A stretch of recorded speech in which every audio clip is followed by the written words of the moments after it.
Okay, all that said, not to say, Cole, that holding it at the bottom is wrong, because if you look at the instructional video for the convexing kit from Wicked Edge, they specifically say, if I remember right, to hold it at the bottom.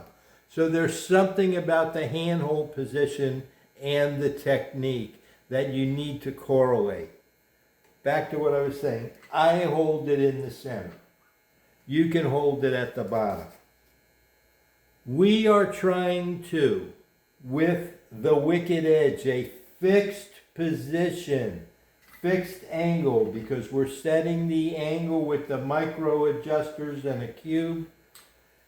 So we're starting with the knife set where it is and the angle set where it is, and we are trying to select a clamping position known as the sweet spot that clamps that knife in that one single position where the stone best matches it, so that we can sharpen that knife the whole way through, start to finish, without moving it, without unclamping it, without doing anything until we're finished with the final step. What that does is it ensures that if you are checking your micro angle adjustments and setting them with the cube, each and every grit, you're using the same position because we haven't removed the knife, but that one variable, because you're changing grits, especially if you're working with whetstones, that the stone height may change. So by using the micro adjuster each and every time, we are ensuring that we're going to be working in the same place along the edge.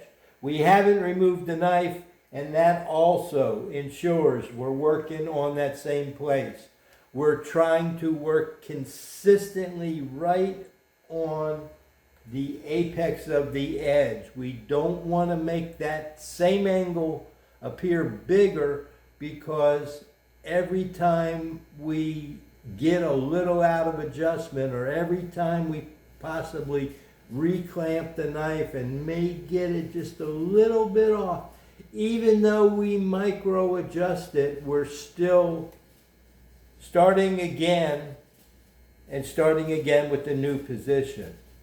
So as in my mind and my understanding, if we're going to each and every time take that knife out for inspection, sharpness testing, whatever we do, when we put it back in, even though it may be easy to do, we're introducing a variable. We're possibly missing the mark by just a little bit. Don't forget, I'm working with this microscope on high power, and I'm working to 2 or 3 1/100ths of a degree, so I'm working very precise. So every time you remove the knife to look at it, to check it, to do whatever, then you're starting over again, and you've lost that consistency. The whole purpose of the precision of the Wicked Edge is to clamp it, to set the angle, and be able to work it start to finish the whole way through. And you can. You can clamp it, set the angle, and never remove the knife, and sharpen it the whole way through, and it'll be perfect. I choose to introduce an extra step by checking the micro angle each and every time I switch grits, by flipping over the stones, or I switch to another stone.